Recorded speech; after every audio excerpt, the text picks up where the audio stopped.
Welcome back. Fewer graduates from private education institutions got jobs within 6 months of graduating, marking a decline for the second straight year.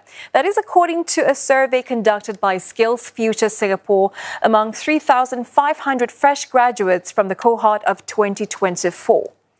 Now, close to 3 in 4 graduates secured jobs within 6 months of graduating, and this is lower than the year before when more than 4 in 5 graduates were placed 6 months after graduation, indicating weak hiring sentiments.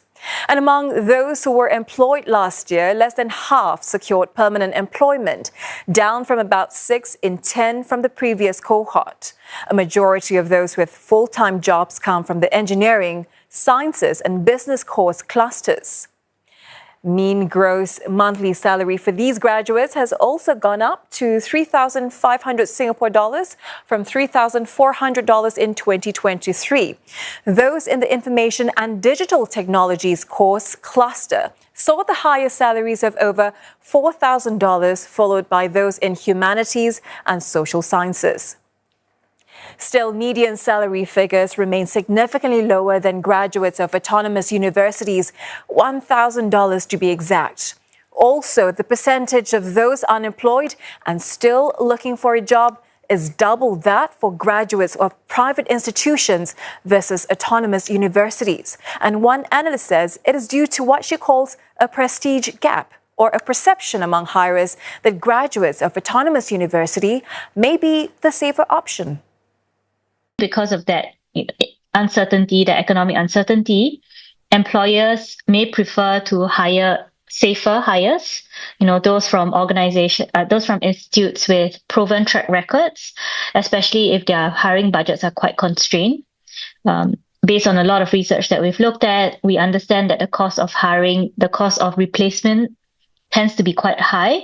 So it is always better to be able to find someone that they think is from a more reputable organization, who's more likely to stay with the organization as well.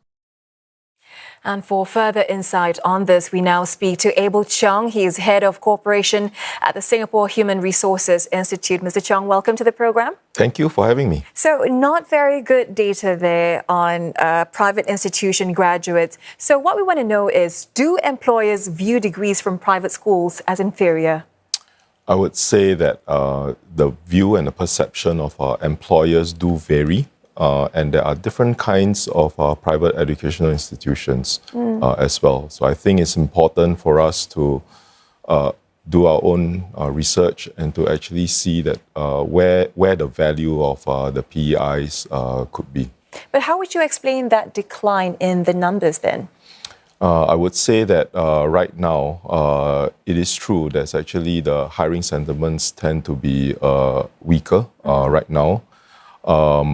But we also see that for certain clusters, at least from where we are, there's still a relatively good demand for people in HR or HR-related roles.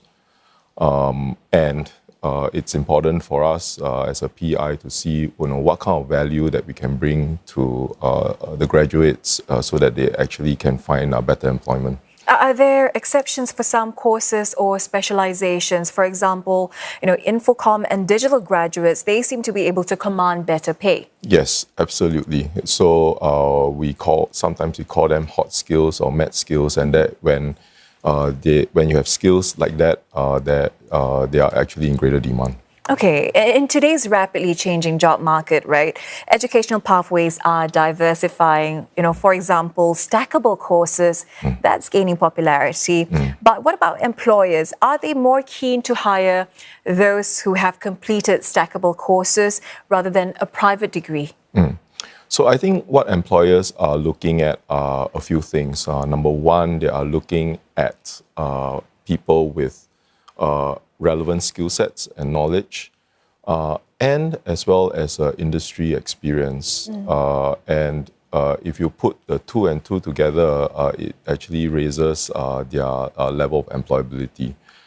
Okay, but how can students ensure that these stackable courses are worth the time and effort invested? I mean, what kind of checks or considerations should they make before choosing this route in the first place? So I think students need to evaluate, besides going through a program that provides them the rigor to build up their knowledge, they are also given a platform for them to be able to network with like-minded professionals, increase their visibility, looking at mentorship opportunities that's been afforded by people who want to give back in their communities. So you put all that together, then you've got enhancement in terms of your knowledge and skills. You've increased your visibility, as well as then you are also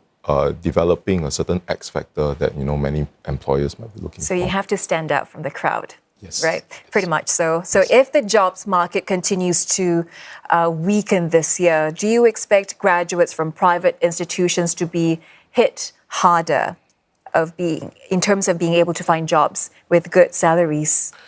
I will say that it will really be dependent on which sector we are actually looking at. So we go back again to what the data says. There are certain clusters which actually still has a high demand, and for them, they will be quickly be snapped up from the market. And there are certain clusters that will be a little bit more challenging. Which clusters do you think will be better at this? Which ones will be badly affected, you think? I think you'll find that the sciences, the technology, certain aspects of finance, as well as HR, I think these are classes that will still be in demand. They'll be in demand. Yeah. The ones that are going to be affected will probably be in areas where the social sciences, general business management courses, I think that might be a hit in those areas. So what role do you think should private institutions themselves play in helping their graduates succeed in a challenging job market? I think it's important for learners to really evaluate before embarking on their journey with certain private educational institutions. One, they are going into an area of study which is of an interest for them. I think that's really important.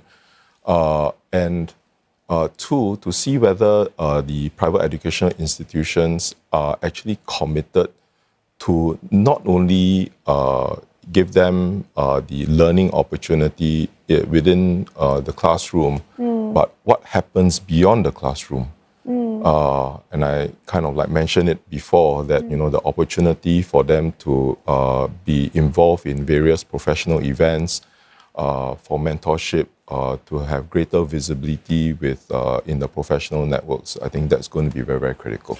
Do you think that because of the current job market conditions, this could also push private institutions to rethink their course offerings or partnerships within the industry? Absolutely. I think that's always something that all PEIs actually look at to stay relevant. So, working with industry partners, looking at how their curriculum needs to evolve, making sure that it still is relevant to the demands of the role, because we need to acknowledge jobs are actually changing quite rapidly. The demands and the skill sets that's actually required is also changing quite rapidly. Yeah, you need to adapt and evolve, right, Mr. Cheong? Thank you so much for sharing your insights with us tonight. Thank you. That was Cheong from the Singapore Human Resources Institute.